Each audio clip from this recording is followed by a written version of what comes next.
eh, kung talagang gusto na maging House Speaker ni Pulong Duterte, tingin ko hindi pwede doon sa ano, hindi pwede doon sa House of Representative, mga kababayan. Kasi doon, kailangan laging papasok. No? Kailangan laging papasok doon. Hindi pwede laging hindi pwede doon laging absent. Mukhang si Pulong laging absent base doon sa mga nagsasabi, mga bossing. O dapat lagi pasok, no? Hindi pwede yung lagi absent. Ngayon, mga DDS, eto na. Napaganon ba kayo sa dibdib nyo? Napahawa kayo sa dibdib? Sakit. Hindi na matutuloy yung impeachment eh. Kala ko hindi na matutuloy eh. Kala ko okay na yung resolution ni Bato de la Rosa eh. Anong nangyari? Napuwersa si Chis. Biruin mo ba naman?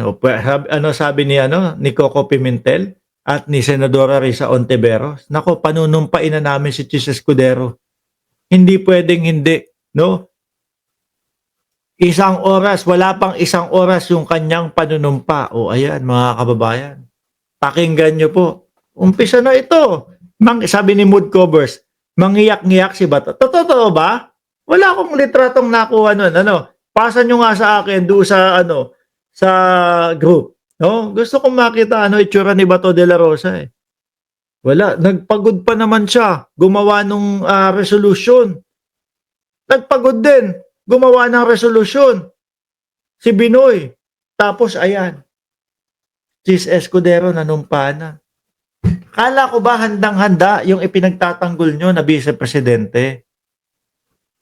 Di ba? Kung makapagsalita, nako, eto na, yari na kayo. Yari na kayo, eto na ang impeachment. Tapos ayaw nyong matuloy yung impeachment. Ano ba talaga paniniwalaan namin? Handa kayo o takot kayo? Sa nakikita namin, lalo na doon sa mga senador ninyo na pumipigil dito sa impeachment na to, natatakot. Nararamdaman namin tuloy na walang depensa. Ang tagal na naming hinihintay. Di ba yung depensa ni Inday Sara Duterte? Pero hanggang ngayon, wala pa. Eto, maririnig na namin. Maririnig na namin, mga kababayan.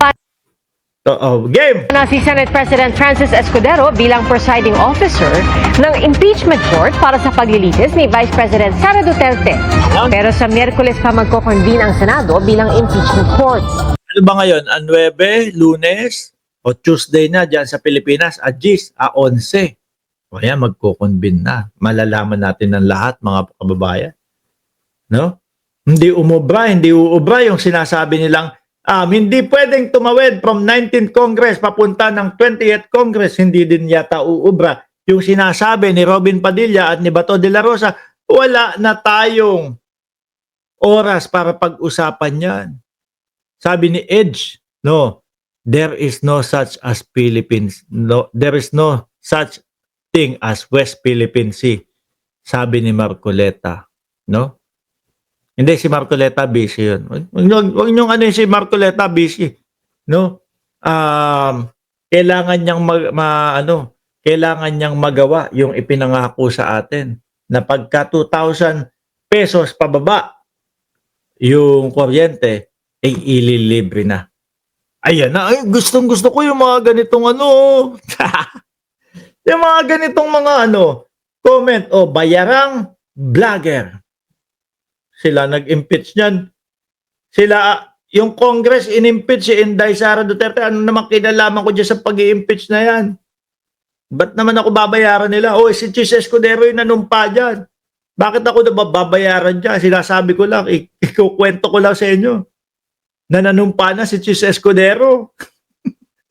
Bakit naman ako babayaran yan? Ang lupit ko naman. Si Mark Ramos binayaran. Bakit? Kasi kinwento yung panunumpa ni Chis Escudero. Di okay, ang sarap naman ang buhay ko noon. Di ba? Tuloy ko Game! At saksi live, si Raffy Tima. Raffy? Pia, hindi man pinagbigyan ng hiling ng minorya na ngayong araw na i-convene ang Senado bilang isang impeachment court para sa impeachment case laban kay Vice President Sara Duterte ay nanumpa nga bilang presiding officer si Senate President Chis Escudero.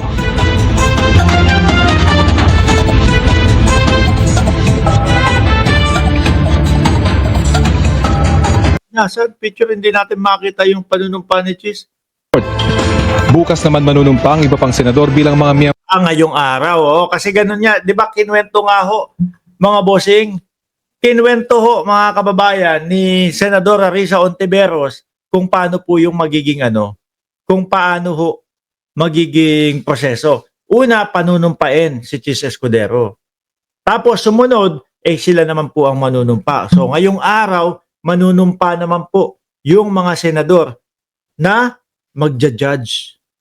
Sabi ni Ruth Tubadesa, kapit to ko sa pwesto si Escudero. Nabalitaan nyo ba yung kumakalat na chismis? Na kaya daw inaatrasado ni Chis Escudero, ito daw pong impeachment ay dahil daw po kailangan ni Chis ang boto nung Duterte Black.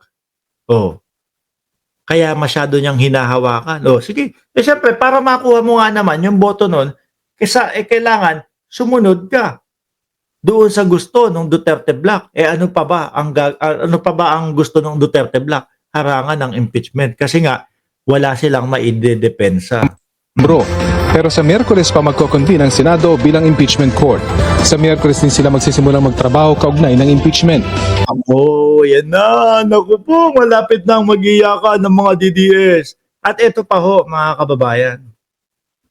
If ever man, kung sakali, ma-impeach o hindi ma-impeach, sinabi ko na kanina para lang doon sa mga DDS na hindi nakarinig. No? Ma-impeach o hindi ma-impeach si Inday Sara Duterte, tingin ko yung sinasabi ng Kongreso ay itutuloy pa din nila. Alin po yon? Yung pagkakaso ng plunder kay Inday Sara Duterte. Di ba? Tuloy. Symbolic man ang oath-taking ngayong gabi, isa raw itong pagtitiyak na matutuloy ang impeachment laban kay Vice President Sara Duterte. Bago nito, bumaba sa Senate floor si Senate President Chis Escudero para ipaliwanag ang kanyang posisyon kung bakit sa Miyerkules pa sila magko-convene. Jesus, dami mong paliwanag. Yung fourth with nawala. No? Tinatanong siya nung reporter. Ang tanong sa kanya, alam niyo po ba yung fourth with, dapat agad-agad po. Ang sagot, sinisi si Martin Romualdez. Sabi hindi po kami kagaya nung mga congressman. Binanatan pa. Di ba? Binanatan pa. Yung mga congressman. Keso daw ho, mga kababayan, hindi kasi kami sunod-sunuran doon kay Martin Romualdez. Hindi kasi masagot yung fourth with. No, dahil kasi alam niya kung ano ang ibig sabihin ng fourth with. Mahalata siya, mayayari siya. Di po ba? Yan ang gusto ko sa inyo. No? Sabi ni Augusto Purungganan, useless yung oath na yan sa mga Duterte Black kasi hindi nila susundin ang nakasaad dyan. Ibig sabihin lang noon, hindi nila napatunayan na hindi ninakaw ni Inday Sara Duterte yung pera. Di po ba? Kung pauulit-ulitin sa ating sabihin, nung Duterte Black o nung mga senador ng Duterte, mga kababayan, madami kami, kaya hindi yan ma-impeach, madami kami. Ibig sabihin lang ho nun, mga kababayan, hindi na-impeach si Inday Sara Duterte, pero hindi ibig sabihin na patunayan nila na hindi nagnakaw ng pera. Tatatak lang sa sambayan ng Pilipino, sa isipan ng mamamayang Pilipino, kaya yan hindi na-impeach kasi tinulungan ng mga kaibigan na nasa Senado. Wala. No? Tsaka ito, ang malala, ma-impeach o hindi ma-impeach yan, tingin ko talagang tutuluyang ipakulong yan ng mga senador.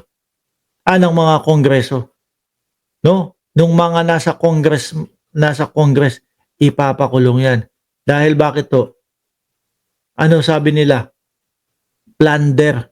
Kapag kayan ay hindi na impeach, yun ang kasunod. Tapos may isa pang masakit sa ulo ninyo. Mismong si Inday Sara Duterte na ang nagsabi. Ang pangalan niya daw ay nandoon sa ICC. Aray ko po. Ang daming dapat lusutan, ano? Ang daming dapat lusutan. Nandiyan yung kailangan, lusutan mo muna itong impeachment na ito. 3 yung kinakaharap sa impeachment. Pagbabanta sa buhay ng Pangulo, yun pa lang. Parang tingin ko, hindi na nila kayang ipaliwanag yun. Pagbabanta sa buhay ng Pangulo, bribery, at yung pangatlo, ito, yung confidential funds naman.